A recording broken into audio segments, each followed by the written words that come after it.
Hey guys, this is Shane. This is the 2017 Chevrolet Bolt bike rack full install. Today we're going to be going over how to install a draw-tight hitch, which is pictured here. This is the way it came from shipping. You can see it's already got some dings and scratch stuff on it, but it is going under the car, so it shouldn't be that big of a deal. It's got a lot of saran wrap, which was a pain to take off. But you see the 4 attachment points there that go under the vehicle.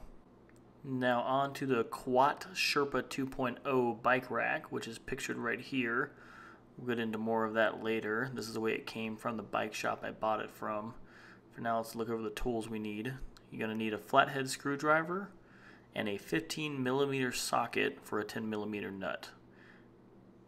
Now, this is the way it looks after we unwrap everything and get the packaging out. You can see a little better the scratches and dents here.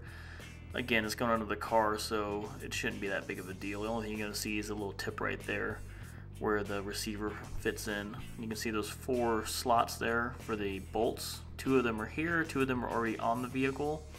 And this is your diagram. Quick look right there. But for now, let's go ahead and move under the vehicle. So this is the bottom of the Chevrolet Bolt in the back.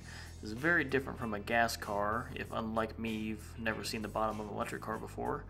Let's go to that mounting point right here. So that hole right there is where you're going to drop the bolt in so you can attach it. Now the next part is going to be the first thing we do with the flathead screwdriver, and that's going to be to remove these points right up here. If I can keep the camera still. That one right there, and then on the left side there's another push pin right there that you need to remove. So let's get to work on that. It's also very dirty under this car, so you can see all the dirt falling down and hitting me in the face. It was a lot of fun. Make sure you wear glasses. So that was relatively easy to get out. The biggest thing is to make sure you don't crank on one side and break the pin. They are just plastic. So moving on, so that's the one piece. And then you're going to see that's the other shoulder that came out, so it's kind of a 2-piece pin. So now let's get to work removing these bolts right here. So this is the one that holds the bumper on. So these are the ones you're going to have to reuse, so be careful taking this off. It was relatively easy. Take that off and you can see there's the nut right there. And then now we're going to tape everything off. So I'm kind of OCD about it, so I measured everything like 9 million times and then taped it off and then marked it to make sure I know where I was cutting. And you can see the final product right here. So then we're going to go on. I used a Dremel cutting wheel. Obviously you can use multiple things to cut through this plastic. I also discovered almost immediately as I was cutting that I should have been wearing safety glasses. That plastic hit you right in the face. It is not pleasant. So back to work. I'm going to finish cutting out this template here, which is 3 1/4 inch wide by 5 inch tall, in case you misplace your diagram there. And that's just to let the receiver stick out enough so you can actually use it, because otherwise if it went down any further than the bottom of the bumper, it would be dragging the ground and that would be pretty counterproductive. So this part right here I just cut through with the cutting wheel, and it leaves kind of a harsh edge. So once I got through there, I wanted to dry fit it to make sure I had the hole in the right spot before I did any more work. And I found out that one of the ears were bent on the receiver I got, and it was used when I purchased it, so that wasn't too surprising. So once I bent that back out, I went and got my sanding tool for the Dremel and just kind of rounded the edges out so they don't cut you or anything else, and they look a little more professional. So that's obviously up to you whether you want to do that or not.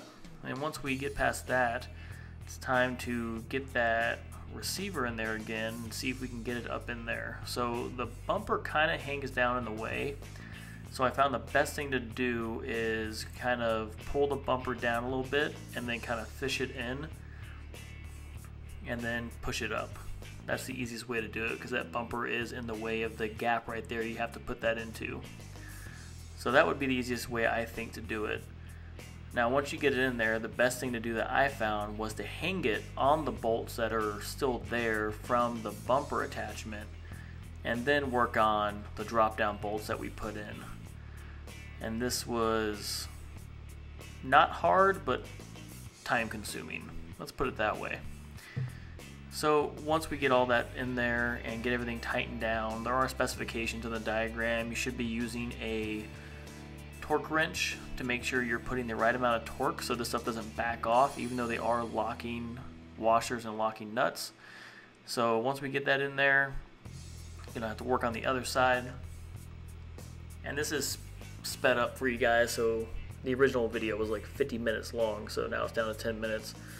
But you can see it does take a minute to get all that stuff back on there and get everything in. The biggest thing is when you put that receiver under the car, when you're first hooking it up without even putting the bolts on, is to make sure those drop down bolts, if you hit those perfectly with the ear right there, it'll push that bolt back up into the car and then you'll lose it, which will be very difficult to get out of that little hole that you had to drop it into. So be extremely careful when you're doing that to make sure that you don't want to bump that and push that bolt back up into the frame of the vehicle, because that would be very difficult to retrieve. So once all those bolts are on, there's 4 of them again, you want to put that fascia back on.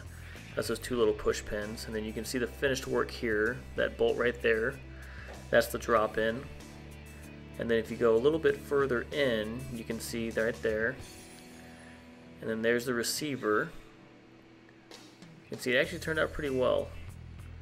So once you go through there, you see the push pins back in, and then you can see that final bolt right there. That's the one that was holding on the bumper originally. And now we can see the finished product. As you can see, it doesn't stick out very far. I'll give a little side picture here so you can see better. It doesn't even protrude past the bumper, which is pretty impressive. Now I'll put that bike rack in, and that slides right in there just like any other trailer hitch. If you've never used one before, it's very simple. My advice would be, though, make sure that you lock the bike rack up the way I did right there, because if you leave it horizontal all the way down, it's going to be a lot more difficult to put in. And now for everyone's favorite part, we're going to bring that pin in. Now this locks it into the receiver that we put on. So one side is actually a tool, which I thought was pretty clever, and then the other side is just a lock. So make sure you put that in a way where you can still get a hold of it and get the key in there whenever you want to remove that from the back of your vehicle. So once you get that in there, we're going to actually adjust the back.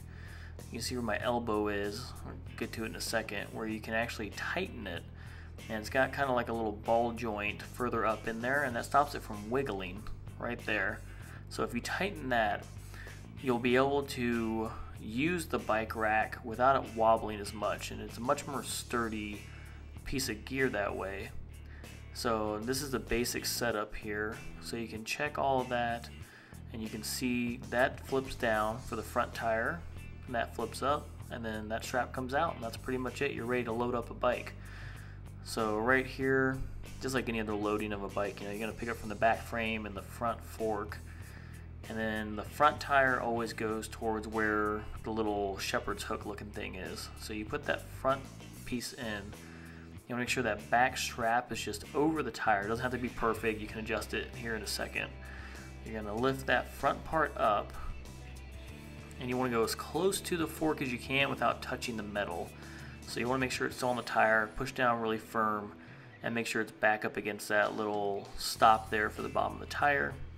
And then you can adjust this back tire as needed, because it kind of free spins there. And then you just pull that strap down snug, and then you're set to go.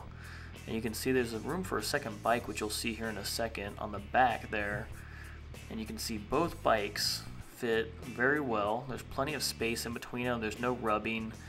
There's no worry about it coming off or falling. That strap there at the bottom is very secure. And they're made of essentially like a nylon, so they're very lightweight, very flexible, but they're going to hold on really well. It's a little ratchet strap right there, as you can see. So you just push in on that and it comes out, and then you just pull in and pull down, and that secures right there. And that's going to tighten, like I said, your back tire. This is your front tire, so it's that shepherd's hook thing I was telling you about. So push right there, adjust up, and you want to pull down. Ended up having a flat tire on the bike there, so it didn't work as well as I was hoping. but you adjust it. It usually works better when the tire's not flat. It's easier to adjust and see where you need it to go. And you can see there's plenty of space there in between the bikes, and then there's a locking mechanism for a cable that can lock 2 bikes and lock to the frame.